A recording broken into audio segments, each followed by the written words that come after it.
a little late today. Whoops. Well, everything else has gone to hot wine or the tasting as well. Let's put that over there. All right, guys. Thank you for tuning in today. Sorry for being so late. We've just been a little tastings, really. Yeah. So today we've decided that we're looking at an Italian lineup of wines. Now, yes. So Pat, give me some Italian regions of varietals. Regions? Yeah, regions of varietals. So if I said to you, tell me about Italian wine. How do you... So Sangiovese. Sangiovese is a good grape, yeah. Where is that found mainly? North... it's found all over, isn't it? It is, mainly it's found all over. Northwest, I think. The major growing region is central part of Italy, which is around Tuscany, Emilia-Romagna. Yeah. And then working its way both north and south. It's probably, if I was going to say there was a grape of Italy, it would probably be Sangiovese. Yeah, well, given that it goes into county, and you also got like Barolo, Near Diablo. Well, no, Barolo is Nebbiolo. Near Diablo is Near Diablo from usually Sicily. Yeah. But Sangiovese turns up everywhere as that blending grape in most things, as well as a major grape varietal itself. So, for example, we are going to be looking at, the first one we're going to look at today is a Montepulciano di Abruzzo, which I think we haven't talked about once before. I haven't actually. It's Montepulciano di Abruzzo, it's a DOC, which means that it must have 85%, a minimum of 85% of Montepulciano in it. Yeah. Don't confuse Montepulciano di Abruzzo with Nobili di Abruzzo, I think it is, Nobili di Montepulciano, which is actually Sangiovese. Yeah, it's a confusing one. But so this is actually around the central. Abruzzo is around sort of central east of Italy. Again, 85% of it is Montepulciano, and 15%, up to 15% could be Sangiovese. Yeah. So again, Sangiovese being the major grape varietal of Italy for me. Dan, any other regions of varietals in Italy you know of that you want to talk about? Not really. You know me in geography. Well, you're in geography. Terrible. So if you're doing a wine map and you're looking to start with, I work on clocks. It's really good. So you've got sort of the Piedmont region up in the north west of Italy. Then you go across to Lombardy. That's in that sort of central north area. Then you're going across to Veneto, Alto Adige. What's it called? Prosecco region, Friuli. And then you work your way sort of down into like Bologna, Emilia-Romagna, down to Tuscany, down to Umbria, down to Apulia, across to Matera, and back up to the other coast. There's Campania and a few other regions. So grapes pretty much going all over Italy. Absolutely, the entire country has grape production somewhere. Whereas Australia's only got a couple of regions. You've seen our few regions. They're really small. Like you're looking at Australia, you get big Australia, small region here, small region here, small region there, small region there, and some sort of area in there. Italy, pretty much the whole thing. It's a very and let's face it, the first sort of wines ever made probably were done by the Etruscans, who'd actually interacted with the Greeks, who'd obviously interacted with the Middle East, which is where Vinifera vinifera is supposedly coming from. So they've taken grapes and created wine, and in fact it was the Etruscans who were the ones that really, fermentation had been done in Greece and they'd made wine in Greece, but it was actually sort of, I'm trying to think what exactly it was. The Etruscans essentially put it into wooden barrels and started using oaks and things. It was actually an intriguing... Was that an accident?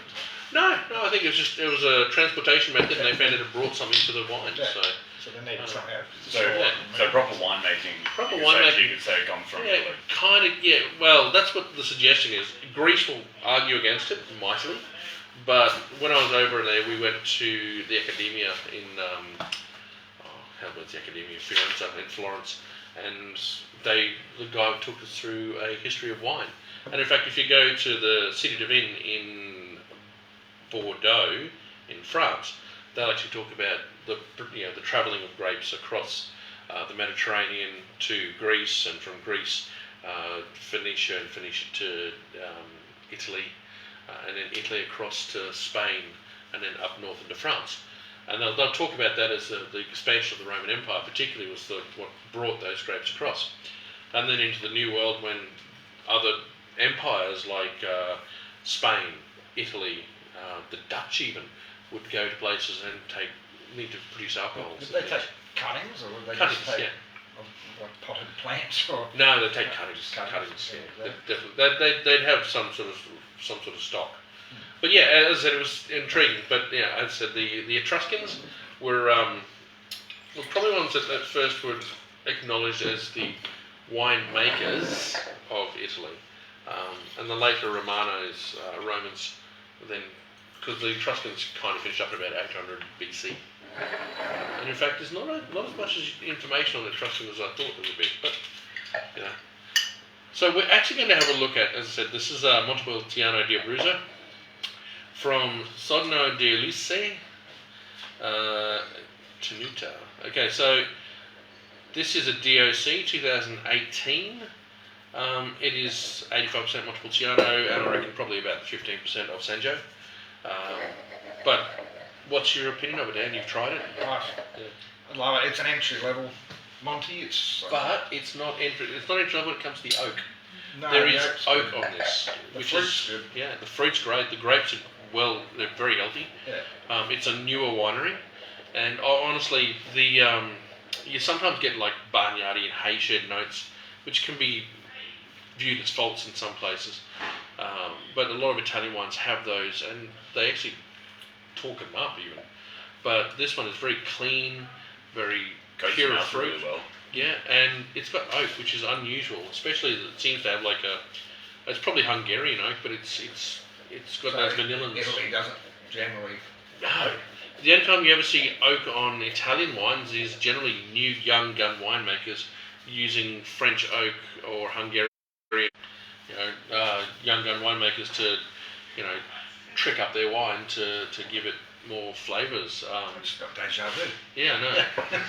But as I said, it was like, you stick your nose and you're actually getting a vanilla note. But it's not overpowering, like, it's not No. overt. It's not overt, it's in balance with the wine. Actually, if you were going to be really nitpicky and wine judgy about the whole thing, you probably would say that the oak is a little bit dominant in it, but then the fruit comes in, and Yeah. it's punchy fruit. Yeah. It's really lovely. And I like Montepulciano as a grape. I think it's a great grape. It's, we sell quite a bit of Montepulciano. Generally, it's either Rigsy's Monty, the Adelaide, or Dante Gabriel Montepulciano from the Pirate Crew Boys, the girls. That's So the Mario one. I feel bad because it's actually a girl and a boy. So Yeah. Mario was really good. Yeah, Mario used to. Then they premium priced it, so it went from like a $20 or $25 to $55 in one hit. Yeah. Don't get me wrong, it's a great wine and well worth the $55, but It's a good bottle. yeah, it's a good bottle too. But I mean, we're looking at something that's $25 Yeah. from Italy. Actually, I like the shape of this bottle. Yeah. Is it? That's what I said before. It's just It doesn't have a pump when it's though, by as well, itself, so- it looks like it's smaller than everything else. I will say there's something a little strange about this, and this is happening a lot to a lot of wines that are being made in the old world and coming out to the new world. What do you think it is? the Something colour's all- strange about it. Twist tops instead of corks. Instead of corks. So that's actually becoming more and more That was prevalent. cost cutting technique. No, it's not cost cutting technique. It's actually pretty well. Okay, to put a screw cap on a bottle, you actually have to change bottling lines. You can't actually call bottling lines. Yeah. So you have to add a screw cap thing. Oh, here we go. Oh, Yeah. lovely. Oh, there we go. Excellent. I put pepperoni on for you though. Nah, no worries. Yeah. So again, and that's pretty impressive that they've decided to change into that which again Is that a stamp of the young winemaker in Italy? probably I wouldn't surprise me. I mean, you So look now at they're going to be exporting it, but it's probably better. yeah, it's a better closure for particularly the New World. But if you're exporting to China, you still need cork. I'm guessing it's probably absolutely. China is Cork or not. mandatory cork. Yep.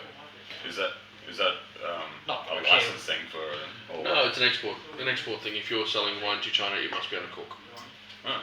Which is kind of weird. I don't know. That was the old line that they used to give me. But I'm looking at like China's with its 212% excise now, and they were claiming that we're dumping cheap wine onto their market, and the only way you could dump cheap wine onto the market is if it was non-cork. You might. Just need some help with it. So I would be surprised that they would, like Rawson's Retreat or Penunga Hill would be under cork. It seems like it would be very expensive to have a bottling line to do half cork, half Stevlin. So I don't know. I can't imagine Amadio being under cork. Their products are really. Yeah, absolutely. Yeah. And so it's just for the Chinese market. And, Well, remember, Amadio sold 70% of its wine to the Chinese market. Yeah. I don't know how that's affected Amadio. When we were discussing Amadio with the rep for it, he said that before the excise came in, they just bought up heaps and heaps and heaps of stuff. So possibly. Well, good. Okay. So, what are you eating, Pat? Oh well. You can drink them. That was the pick of the wines that we did before. Yeah. And I think price I wise. didn't love it though. I The haven't heard him Monty- say I love it. Yeah. I hasn't said that for a while. It's almost like he's trying to restrain himself Yeah. from saying I love it. Whoever's got the bingo card out there is going, Come on. Yeah. Yeah. No, it's a brilliant wine though. It is a good wine. Yeah. It's really bright fruit, soft tannins. A little grippy, just soft grippy. Yeah, well, it's meant to have some grip to it. It's a good little food wine too. Yeah, it coats your mouth really well. Gets you salivating a bit. Yeah, and that's good. That's a new one that's coming into the store. I'm really impressed with that actually. Yeah. I hadn't actually seen it before. There are a lot of wines out there, and whilst we do drink a lot here, we don't get to drink everything that's out there. Otherwise, our livers would have finished by now. But yeah, I was really impressed, and so we've got that. We do coming in. try pretty much everything that we get into. Everything that's in the store we've all tried, including Jacob's Creek. Oh, I can safely say I haven't drank Yeah. Well, that's what you'll have to do over the weekend. Then. Yeah. That's Your my homework. Well, I might be sick. now we're staying in a theme now for Italy. So we've decided to pull out Viticoltori. Viticoltori Sensei Aretini Chianti. Now, when you are buying Chianti, probably the first thing you can look at is if you want to get assurances of quality and assurances of style. The first thing you want to do is have a look at the band here. This one's got DOCG. So that is Denomination Origin Controllata Garantita. That means this one has been submitted to a governmental agency. Yeah. It has been reviewed and actually found to be guaranteed by the government to be a representation of Chianti from the Chianti region. So yeah, you will actually get. So a DOCG is generally a really good thing to find on your bottle. Some people actually prefer to look for a thing called the that's going to sound terrible, the big black cock. So it's a rooster, big black rooster on the back here, and that is for Chianti Classico. So any idea, Dan or Pat, what's the difference between Chianti Classico and a DOCG Chianti? Is it Classico straight Sangiovese and then no?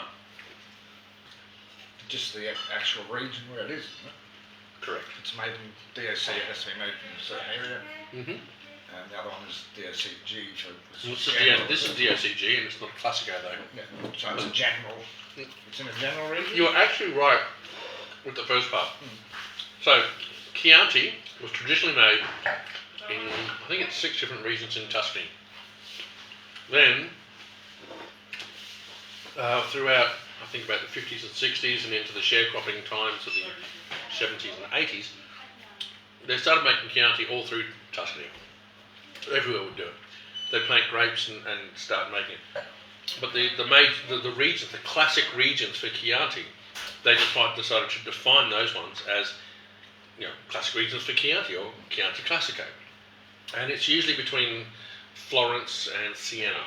Is the two areas, the two cities that delineate those. And the 6 regions are held in pretty high esteem, and generally they're almost always DOCGs, generally. But if you get Chianti, that's not a Chianti Classico, but still it's a DOCG. It is still a quality Chianti, but it's not from a classic region. Yeah. So you are 100% correct in saying it's a regional thing, but other than that, it's kind of like when you look at the Chiantis made outside of a classic region, they're going to be Chianti, maybe a Chianti Reserva, and that's pretty much what you're going to get. And it's not DOCs and DOCGs in that. Or you're going to have Chianti Classico, and they've actually got quite a few different levels in there. Chianti Reserva, Chianti Grand Reserva, which depending on the amount of time it's actually grown, the amount of time on the vine, and then how much oak, how long it's been an oak for, and then how long it's been bottled for.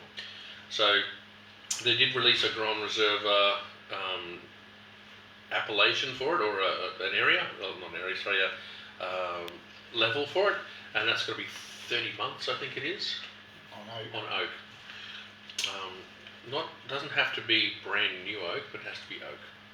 And then it has to be in bottle for, I think it's 12 months as well. Yeah, we just said before that they're not known for oaking there.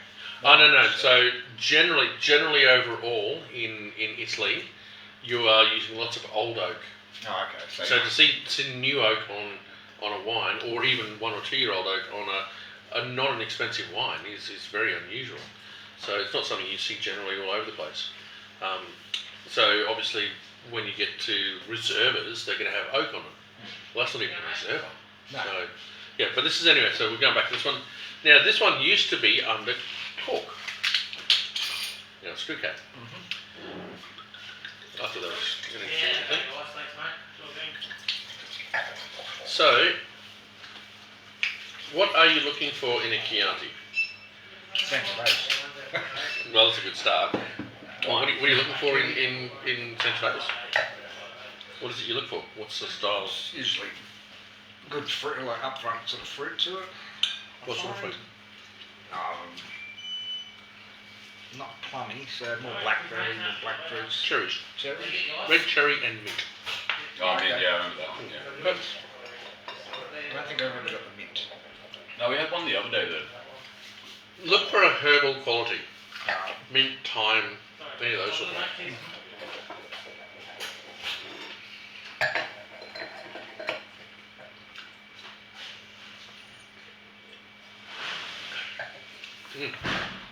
Oh, yummy. You're getting a herbal quality in the back there too? Yeah. But you're also getting bright red cherry at the front. But it's a real savoury note that runs through your mouth. And I like Sangiovese because it's got a savoury note. I'm a bit of a savoury boy. So, how would that affect it with food? Like, what would you pair? Magnificent.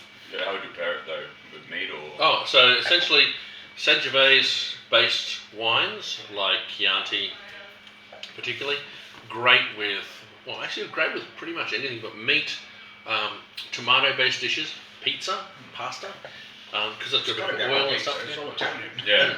But pizza, I can imagine that with the pasta like spaghetti bolognese, like with the proper tomato sauce. I mean, you taste that, and you can actually, you can almost imagine having a tomato-based dish with this, like a bolognese. In fact, that's what I was planning on having tonight, but Roz is cooking, so we're having it tomorrow right now. Actually, I haven't had bolognese. Avocado on toast again? Actually, Enough of that, thank you. That's what I reckon. Actually, did one on meatball bolognese the other day, so I'm going to make that tonight. What's that, Nats? And that's what I reckon. Oh, that's what I reckon, yeah. Yeah, actually, he's funny. We watch him all the time. He's very good. I'll be finishing off my slope of venison. Oh, that's right. How would that go? Oh, it was bloody excellent. Yeah. It was good. Oh, all good. Gin Masterclass, what is that priced under on the till? It's just spirit tasting. Spirit So tasting. $25. Spirit Masterclass, I think it is. Oh, I've got to call Jeff and that too and get Yep. their things. Well, now it's Well, happening. actually, you might need to call them tomorrow for me. Yeah, do that. Yep. So again, Sangiovese, What do you reckon the blending grapes are in Chianti? What would they have to be, or what are they? Well, if it only makes up less than 15%, then you don't think you use like Barolos or like. So Barolo is really exclusively in Piedmont. Yeah. You're not going to get any Nebbiolo down southern regions. Yeah. Would it be Monty? Could be. So the main one's Sangiovese. So would they have Pinot in as well? Pinot Nero, not generally. It's a northern sort of region again. What they will do is it'll be things like Merlot, Colorino. I think what's a Bardolino. There are like 100 odd grapes. Yeah, nothing with its own kind of varietal. All blending. Some of the ones you just mentioned I've never even heard of. It is really interesting to see, because when we had that dinner the other day at Noosa, and we got that 100% Sangiovese. That wasn't. Yeah, No. But talking about how Italy blends grapes as part of their actual winemaking, where in Australia it's still kind of like Straight varietals. straight varietals and looked down on. Yeah, it's weird. Like, as I said when we were talking about it, we were talking about why would you blend grapes together for wine? It's the same way you blend different malts together for whiskey. It's essentially you want to create a full mouth-feel filling wine that hits every part of your palate, that is going with any old food that you might want to throw in.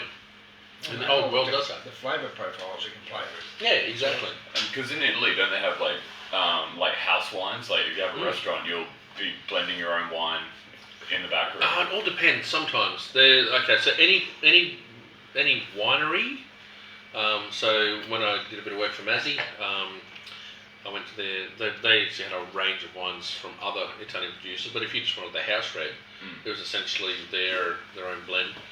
But I think what you're talking about is what they sort of do in Portugal and in Spain, and Portugal particularly, but they also do it in small osterias in Italy.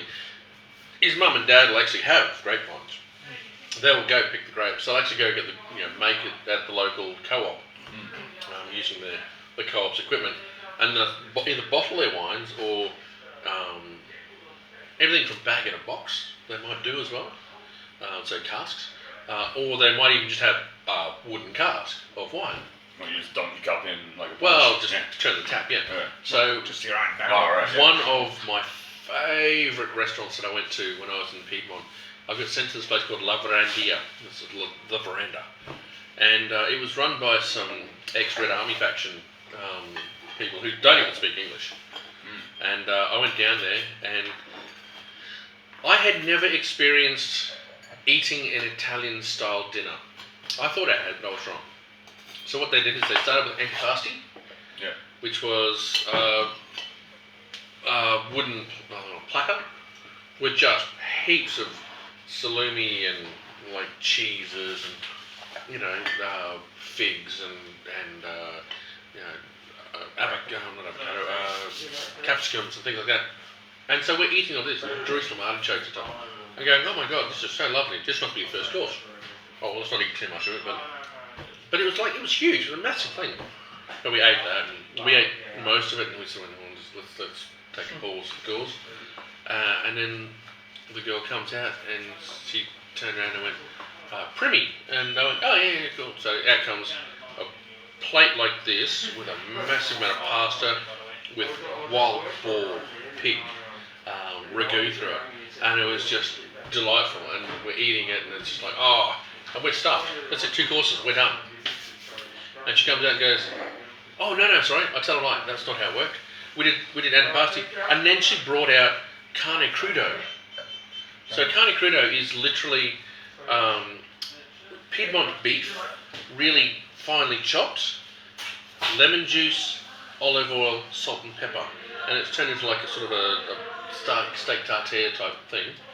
But it is delicious. Like it is just, and we ate that thinking, this is obviously the primi, the first course. Oh, okay.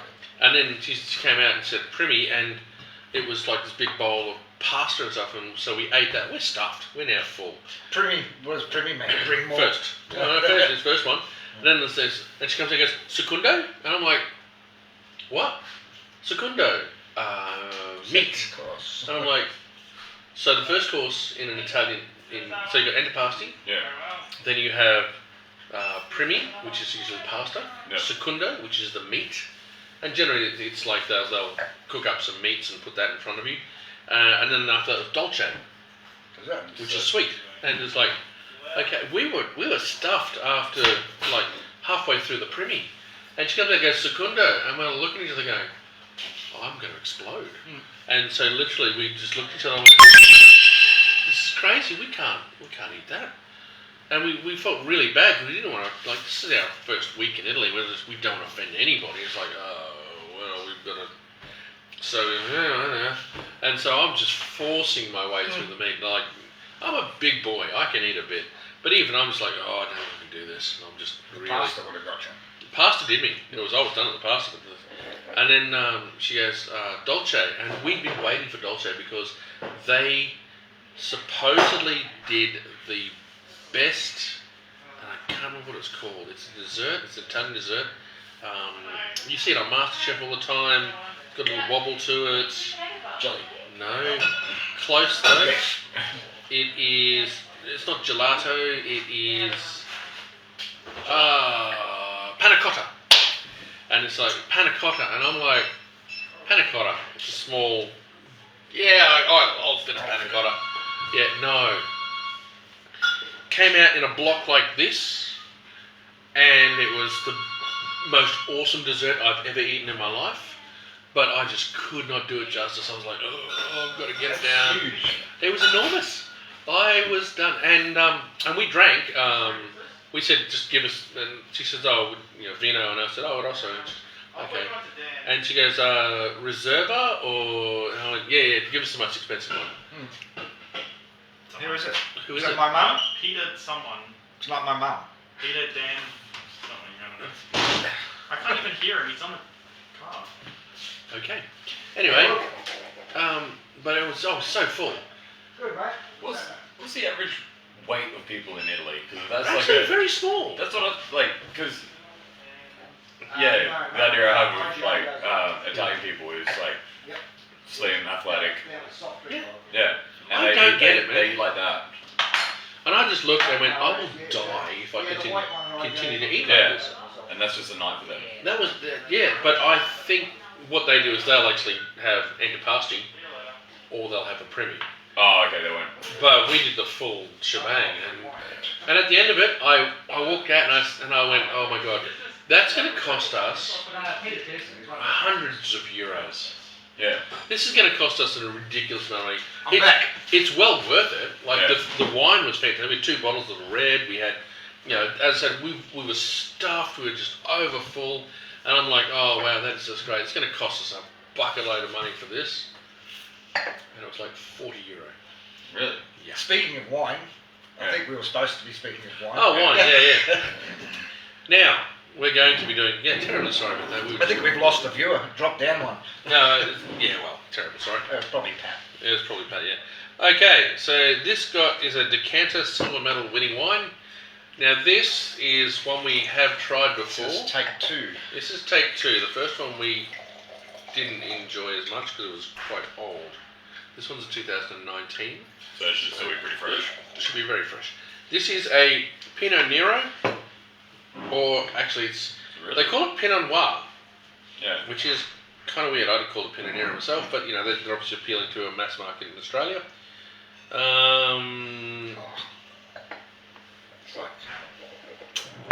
It's like not licorice, aniseed. Oh really? Okay, let's have a look. First. Yeah, actually you're right. It does have that licoricey sort of note to it. It's very faint, but it's definitely. It's definitely it's got hints of it in there.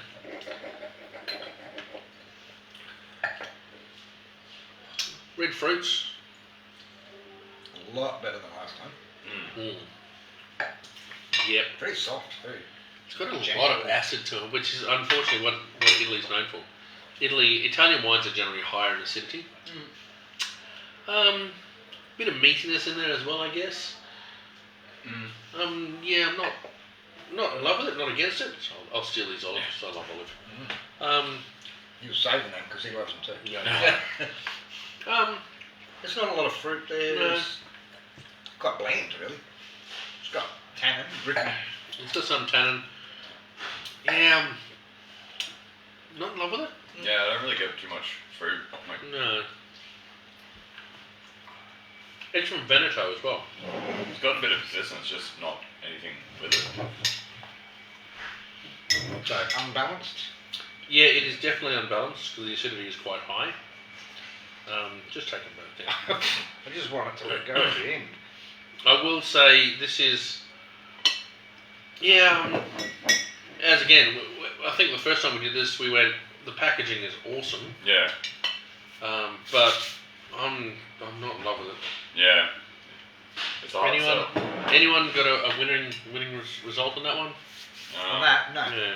I actually like the nose because I Yep. like aniseed and licorice and stuff, but Yeah, I just don't get much fruit from it at all. From it. Like, And there's no complexity or no. Okay, let's break it down. When you find a wine that you don't love or you don't really enjoy, it's really good to break it down to why you don't like it. So, on the pro side, the nose is actually quite pleasant with that little bit of aniseed running into it. Colour's not bad. It's actually a Pinot colour. It looks good as Pinot. it's very bright. It almost has like an orange hue. that's the red plate in front of you. No, actually, I can see what he sort of says. Yeah, but it's definitely a lighter bodied wine, which is good. That's what Pinot is meant to be. And from the higher regions in Italy, so it's not in the warmer southern regions. It's in the cooler northern regions. I can see that. You know, so that's the positives, and that's kind of where it ends. It's not unpleasant. There's no faults with it. No. Why don't I like it as a Pinot? Well, whilst it has really light red fruits to it, I don't find them particularly pronounced.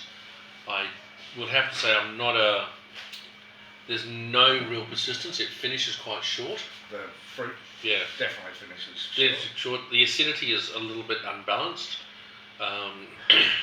There's no great complexity. The tannin gets eaten up around the gums, Yeah, that's actually not a bad thing, but but then it disappears really Mm. quick as well. So there's no length to yeah, it. and that acidity is still it's driving it for me. And acidity in wine is generally makes fruit look brighter, but this is just not really driving it for me. I'm not saying it's a bad wine. I'm just saying it's not my kind of wine. It's got And a QR code that leads to nowhere. The QR code leads nowhere. Yeah, 404 not found. Oh, really? Yeah. It's an Italian website, but Be interesting to see what it was like if we had started with that one. Because the Monty had plenty of fruit to it, plenty of oak. Chianti even has a fair bit in there. Mm-hmm. This is particularly light, so it might have been a better beginning one. True, actually. I'll go with that.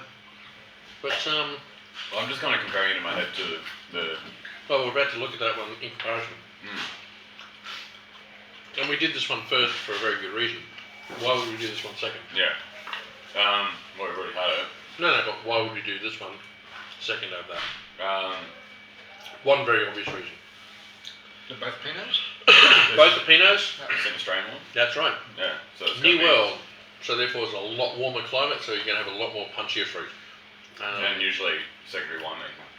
Yeah, and you second one, but definitely the punchier fruit. Yeah. Look, if someone gave that to me at a party, I wouldn't scoff at it, but I certainly don't think it's. But I don't think it's how much great. is it? It's not that expensive. It's probably about $30. Yeah. Um, So you're $30 or I could have the Monty. the Monty, yeah. Even though it's not the $55. same varietal, Yeah. but So we're going to actually look at Belvale Pinot Noir now. So we are, I suppose, probably the only takeaway I can say from this one is that we don't have to love everything, and but we have to give a reason why we don't love it. And for me, it's just a little bit too light, too acidic, and a little insipid. So and too That's short. for our palates. That's for our Someone palates. else- But I mean, Pinot for me, Pinot is always about persistence. It's always about having some complexity and some flavours, some earthiness in there as well. So this one, Belvo. Now this is an Australian from Gippsland. This is actually also a 2019. So we are looking at apples and Where apples. is Gippsland? So Victoria, north of Melbourne, I think it is. Yeah, it's like northeast, I think. Northeast of Melbourne, yeah. So, just the nose. Stick your nose in there. It's got a lot of like I suppose it's changed a bit since we had it like an hour or so ago. It seems a bit not as much meaty, but more It's developing due to the like oxygen. forest floor or barnyard or something like that. Oh, not barnyard so much, but I get like a mossy kind of like forest you get floor. forest floor. On the nose. Yeah. Yeah. Yeah, definitely forest floor in there. But it does have that leatheriness and meatiness, which is unusual for a wine that's a 19. Normally that's a tertiary note that turns in. But this could be a terroir driven style as well. This is from Southern Gippsland. I don't know too much about like Gippsland having other vineyards or wineries as well. Like if it's a known region or. Yeah, it's a known region. Yeah. Well, I didn't know it. Well, it's not what we steal through. Berry Creek, Victoria. So Belvale wines. So this is Belvale's Pinot Noir 2019.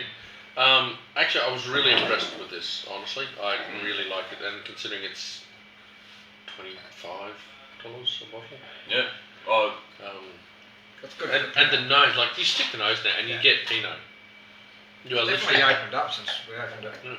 but you're getting red fruit. You're getting that earthiness in there. You're getting those Pinot notes that you generally see.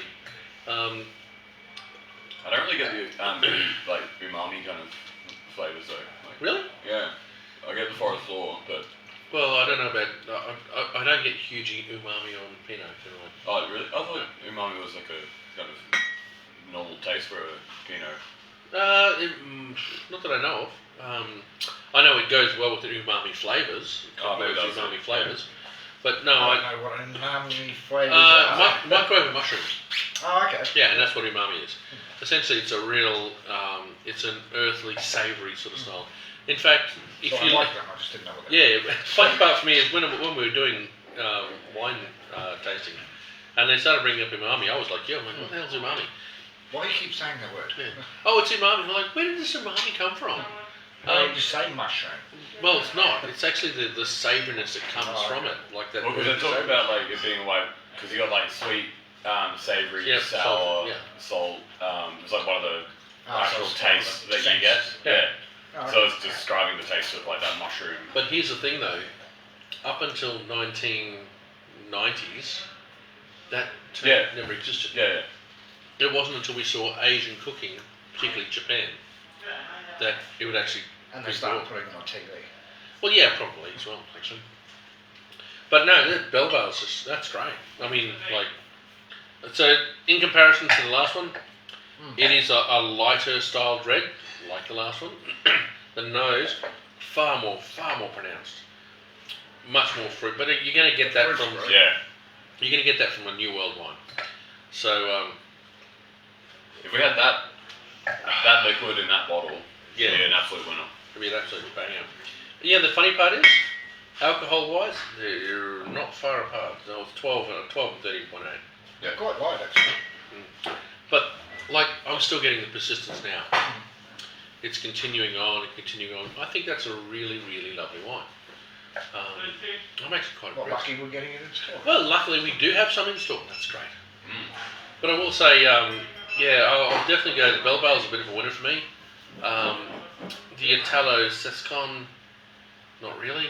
What's the Decanter magazine? Because Well, Decanter's a magazine, a wine magazine, a very renowned yeah, that's what I thought. I know the magazine, name, but which evaluates wines, puts out a lot of articles about wine. If you are interested in learning about wine, subscribe to Decanter.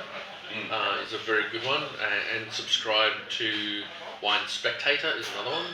In fact, those two magazines really helped me a lot with my studies because you'd actually have someone like an MW writing an article on Garganiga, or which you'd be hard pressed to find, or an article writing on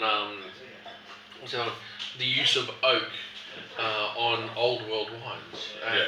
Again, just solid gold. Do you have to pay for it? Yeah, it's not much though. It's quite inexpensive.